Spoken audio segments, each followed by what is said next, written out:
Yes, it's the outlet with Kei-Touch here with Carvin Haggins, the Philly-based, Grammy-winning producer and multi-platinum songwriter. He is taking it to another level. He has become the first ever music supervisor, producer of any PBS American Masters series soundtrack. The acclaimed series PBS Masters has never had a soundtrack till the docu-series Renegades. Carvin Haggins, welcome to the outlet with Kei-Touch. That was a mouthful. So accomplishments. So cool. Yeah, it's definitely a blessing. Again, growing up as a kid, watching PBS, watching Sesame Street and Zoom and Electric Company when Morgan Freeman was a young Morgan Freeman. Um, Mr. Rogers and Romper Room, all of those good things. It's a blessing to be able to grow up and have something affiliated with them. And the soundtrack that we did is the Renegades series under the American Masters logo, which is like a great accomplishment. That's pretty cool. Let's just get into it. I want to start with how you started off being a producer or songwriter. Which one came first? Well, it started as an MC. I used to be a rapper way back in the day. And I went from writing raps to being forced to produce my own music because it was hard finding producers.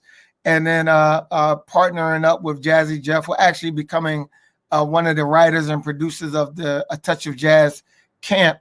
I was able to get there and hone my skills in songwriting. And I kind of started leaning closer to the lyrical content, and my partner Ivan would do the music. So, yeah. Okay, I mean, you just ran over that. Let's talk about A Touch of Jazz out of Philly and some of the incredible work you were a part of. Yeah, well, in 95, Jazzy Jeff was rebuilding his company, A Touch of Jazz. The first iteration was with Victor Duplay and James Poyser, Craig King, and a couple other people. But Jeff was revamping his whole company, and we came along. Myself, Ivan Barrios, Keith Pelzer, Darren Henson, Andre Harris, and Vidal Davis. We all happened to find our home with DJ Jazzy Jeff. And basically, that was our boys club, our classroom, our therapy. It was everything, yeah. Wow. So what are some of the projects you were able to work on? I know you did something that I've heard. Oh, yeah. So we one of the first placements we had there was with Kenny Lattimore with the Love Jones soundtrack, as well as Kenny Lattimore's sophomore album, From the Solar Man. We did that. We did Big Willie Styles. We did Wild Wild West, Millennium. And then what helped us forge our sound was the creation and creativeness of Jill Scott. What helped define me was the creation of Music Soul Child. And then Floetry was another act that came along. Oh, my goodness. Jill Scott, Floetry, Love Jones soundtrack. Yeah. Absolutely amazing. And Floetry came out hitting hard. Were you a part of their first album? Yes. Mm-hmm. Oh my goodness, to say yes. That was Andre Harris right there, yeah. That was absolutely amazing. How was it to be a part of that? Because as I always say, music is the soundtrack to our lives. I can tell you what I was doing at that time, who I was in love with, what I was going through when the Love Jones soundtrack came out. Yeah. Well, it was literally, I'd say the best school a young budding writer and producer could go to. We had the hands-off teaching process of DJ Jazzy Jeff, and he kind of allowed us to make mistakes. And then the mistakes we made, we were being creative. So we created new things, making all of the wrong mistakes. So it was like the rule was be creative, So it was everything that was necessary. Again, we are talking to Carvin Haggins, theringrecords.com, all spelled correctly, theringrecords.com. Carvin, how did the PBS opportunity come about? That is such a blessing, such an amazing opportunity. It came by way of a friend, Marcia Halliger, and she's a film producer, TV documentary producer, and we met while she was in the process of shooting the documentary for Music Soul Child, which you guys will be. It should be coming soon, I think. But she was doing that documentary, and we talked, and we had good conversation, and stayed in touch. And then later on, she called me. It's like, hey, are you interested in doing a documentary with me for PBS? I was like, yeah, sure, why not? You know, we make music every day, so making music is not it's not hard to sell me on making music. It's kind of what I do every day. Yeah. But that is beautiful. And since you said that, I want to touch briefly on the importance of relationships, the importance of your reputation in the industry, in any industry going throughout life, but particularly in the music industry. Yeah, it's super important because first of all, the people that you may meet that seem like they're nobodies one day could be running the company the next day, right? So it just makes sense to be kind. It doesn't cost you nothing. It doesn't take anything away from you to be kind, to be nice, and it doesn't hurt to master your craft and really push hard to be the best version of you can be. So with that, the relationship with me and Marsha was great. Was, whenever she called and needed something, we sent it. Like, so the beauty of my team is that in our creation of music, it happens immediate. So if they call us about music that they need, they'll get it back the same day. If they call us with specifics, we'll fix it and try to return it back by the same day. It's like we're making music anyway. We're in the studio. So, yeah. That is really cool. Again, PBS American Masters, the docu-series Renegades, and you were able to score and do a soundtrack. And this is all about the Renegade series, is about 5 historic hidden figures who defied their disabilities in 5 episodes, and they're each 12 minutes long. So let's talk a little bit about your approach to scoring a docu-series, because I know you're a great producer, Grammy-winning producer, and multi-platinum songwriter. But what was the approach to scoring a docu-series and the soundtrack for the docu-series? Yeah. So first off, it was super important for us to see the script and get an understanding of the people. So I did a lot of research, a lot of digging and finding out who the characters, who these people were, what they stood for, what they believed in, and just what their stance was, right? And then the music had to complement that. And I always believe that in scoring, the music is the third person in the scene, but it's the person that's there, but not doing too much to distract you from what's going on. So that's kind of how the approach is for that, for me. Wow. So during this approach, what kind of sense of feel did you get? Did you get a sense of feel to kind of know how you and your team were going to approach the score, or were there certain scenes where you changed it? I know this is a compounded question, even with strings, because I'm just thinking about movies and things I watch on TV. The strings are so powerful. Talk to me about any of that in your creative process and approach. Oh yeah, well, strings are always necessary. Strings move the emotions, heartstrings. The strings will make you excited or make you sad or make you happy. Like, they can lift your spirits. So strings are absolutely necessary. And again, with the help of my team, Yanti Strickland, Lamar, Lemire, it's just having these guys around. Lenny, who's another producer that works under my camp. I mean, these guys are extremely talented musicians that knows what's necessary, and I can convey emotions, and then we can make the music sound like the emotion, and that's what it was all about, you know. That is pretty cool. Pretty cool. The first single on the soundtrack is titled Pain, featuring Kenya Vaughn. It was released January 1st of this year, which is also January was Birth Defects Awareness Month. So that song, Pain, after it was produced, how did you feel? Man, that record is phenomenal to me. It says everything that needs to be said. Sometimes we go through trying times, and those trying times are actually forging us. Like God is working on us. So you got to get beat into the right tool and molded into the right tool that God wants to use you for. So going through that pain is just molding you for the next level that you're about to step up to. So it's preparing you to get to that level, maintain that level, and operate on that level. So the song itself is just expressing those thoughts. It's expressing the idea that pain is a wonderful teacher. Whatever hurts you the most, you never forget. Wow. Well said.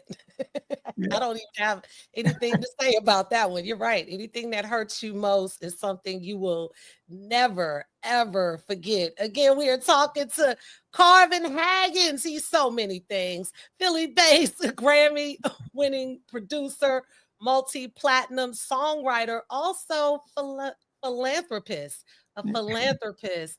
Wow. And being a philanthropist, being a part of this, how does that make you feel? Your music will help move people and really understand the message that PBS American series Renegades is trying to portray with this docu-series. But it's everything, right? Because what's wild is we look past special needs people, right? And some are completely obvious, right? And some you can't tell, you don't know. Like you don't know if someone's deaf, so you have no idea. But bringing these things to the public and putting it right in front of everyone's face and seeing how great these people are. They're no different than us. They're not different. They are actually better because they learned how to use what they have at its highest capacity. And watching this documentaries, you see that these people, they are special. You know what I mean? We say special needs. No, they are special.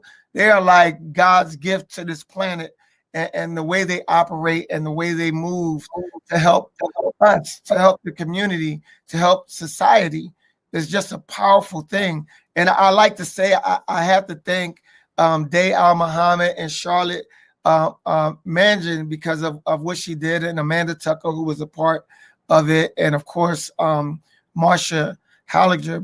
It's like bringing forth the stories that we all overlook, the things we overlook because we're fortunate, and we think we're fortunate in having all of our limbs and all of our senses.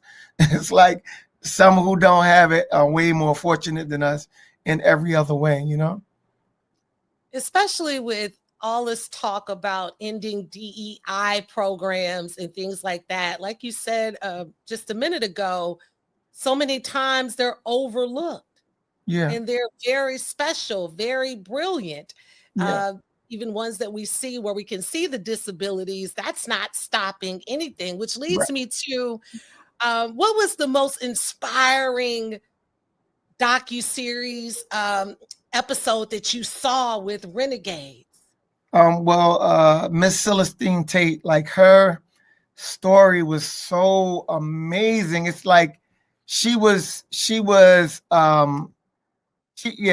just an incredible woman, and everything that she was. And she didn't have the use of her arms and legs. And I remember this woman when I was a kid. Miss Celestine Tate Harrington. She would be out in City Hall laying on the gurney, playing the piano with her tongue, with her mouth, and speaking to people, and her energy was great. Like the spirit was, it was all love and all peace, and just getting into her story and learning more about her. You see people, but you don't know their story. Like learning more about her is like, man, this woman was powerful. Like her character, her attitude, everything was just powerful. So, we take advantage of what we have or disadvantage of what we have. And you see someone who don't have what you have doing greater things than you can imagine. And that was Miss Celestine Tate Harrington. Amazing woman. Wow. Tell us one thing that she did in that docu-series that really surprised you. Well, yeah, learning her story. At one point, I remember, and of course, as kids, we don't watch the news, but I remember was this big uproar in the news about them taking her baby, and she was in a fight to get her daughter back. But watching the docu-series, it showed that she, while she was in court, she changed her daughter's diaper with her mouth. Wow. And the judge was like, nah, she got to keep her child. We can't take that child from that lady. You know what I mean? It's like amazing. Wow. But even bigger than that, when she was in Atlantic City, they tried to stop her from doing her performance on the boardwalk and saying she was panhandling. She went to court and fought it and won. You know what I mean? She was a fighter. Oh man, was she ever? It's like love and fight all in one ball, and she was for it all, ready for it all.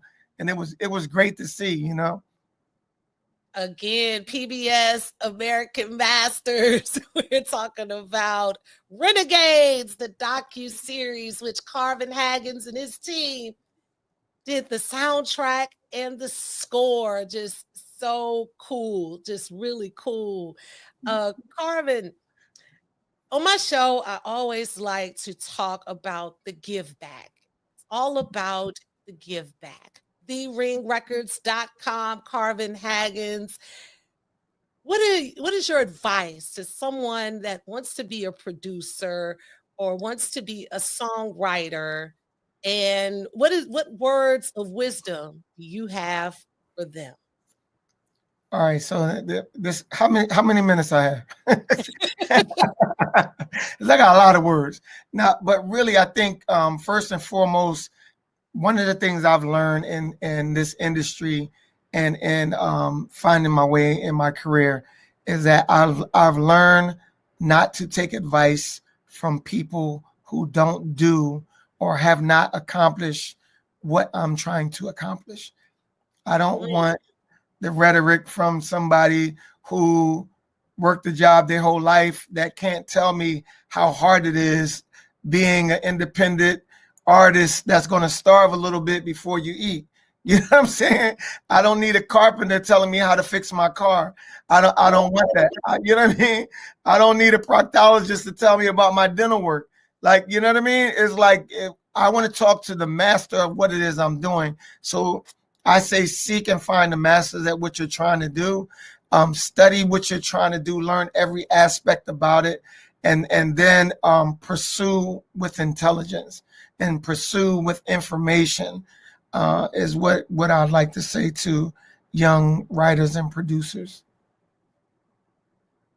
Wow, that's deep. That's deep. And you're right, because when you start doing something, everyone has an opinion. A lot of them are unsolicited opinions, but everyone has an opinion about what you should be doing with your life.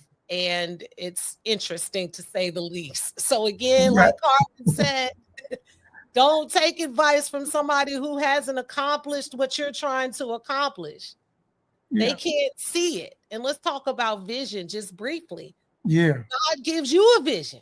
Speak to them about that, Carvin. Yeah, you just said it. God gives you the vision. So everybody else can't see your vision. So every time you say it, you're going to sound crazy to the people who can't see your vision.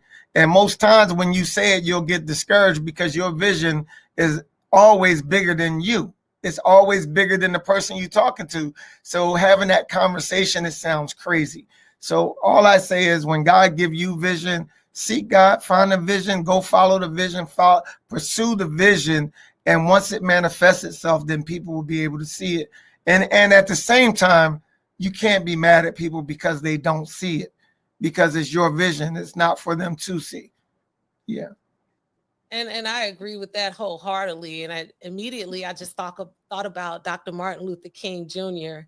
and how many people couldn't see what he was seeing down the road. We see it today living in 2025, but back in 1960 something and 1950 something, people couldn't see what he could see. And those who could or didn't see what they believed, they just followed. So that is really deep, and that crosses all aspects of your life. And lastly, I want to talk about the importance of your team, because you're always talking about your team with producers, your team, how you all accomplish this collectively. A few words of wisdom about the team. Yeah, it's a shout out to them. Yeah, it's important that when you're creating a team or finding your tribe of people, make sure they all feel the same way you feel about what y'all are going to pursue. Make sure they're all, if you're fearless, then they all should be fearless with you, and you move in a direction that makes sense. And at the same time, make sure the people that you're bringing on board are masters at what they do and not masters at what you do, right? Because you don't need 20 carpenters. You also need somebody that knows how to do electricity. You also need a plumber. When you're building a house, you need a whole group of people that can bring the house together. If y'all all do the same thing, it's not going to be a productive thing. But for me, in my camp, we have like, again, Yanti Strickland, who is a super producer. He has an ear for songwriting. He used to be a rapper, super talented. Lamar and Lemire, that's the father and son. Lemire is 18 years old. He's a musical prodigy. He sings, he plays. His father is a musician and an engineer who is phenomenal. Lenny Mobley, who is a phenomenal musician. Like he's just an extremely great musician, right? Mason, who's a rapper, who is a writer, who is extraordinary at what he do.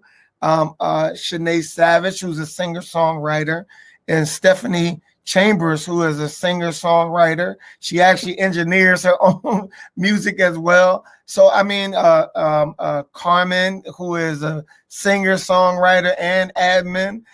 Calvin Morrell, who is marketing, and he's a rapper, but he markets and he does admin. So it's a team of people that are pushing forward to make things happen, to make things be successful. So it's a great thing. Build a team around you. And that's great, because you named a lot of people, and that's a lot of personalities, and to make sure all of that syncs. So to collectively you can accomplish what needs to be accomplished. That's just outstanding. Outstanding. Yeah. TheRingRecords.com. TheRingRecords.com. So glad to be with Carvin Haggins today. We were talking about, oh my gosh, the American Masters PBS program, docu-series, Renegades.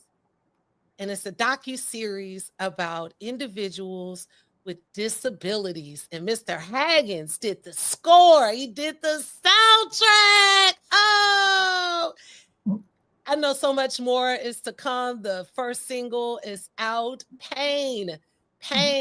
And you can find that anywhere you find your music. And for more information about everything that Carvin Haggins and his team are doing, TheRingRecords.com for more information about the docu-series we've been talking about, Renegades. Look, you can go to pbs.org or Google American Masters Renegades. Thank you so much for joining me today, Carvin. Yeah, thank you for having me. I'm so excited about everything. God is first in our team. God is first in our building, and that's the way we build. And again, thank you. Your energy is wonderful, and this interview was great. I really appreciate you. I appreciate you too. What you're doing is great. And you know, for me, when my guests are doing amazing things, it just excites me. This is what it's all about. We make history every day, American history every day, Black history every day. You are Black history in the making. And I'm just glad you're setting such a positive example and you're following your own path. I can see who you are by the projects that you've been a part of and the projects you're doing. And that's just incredible. And it speaks to your character and also to you as being true to yourself as an artist. Thank you. Thank you. Oh, it's all that with Kei-Touch. Peace.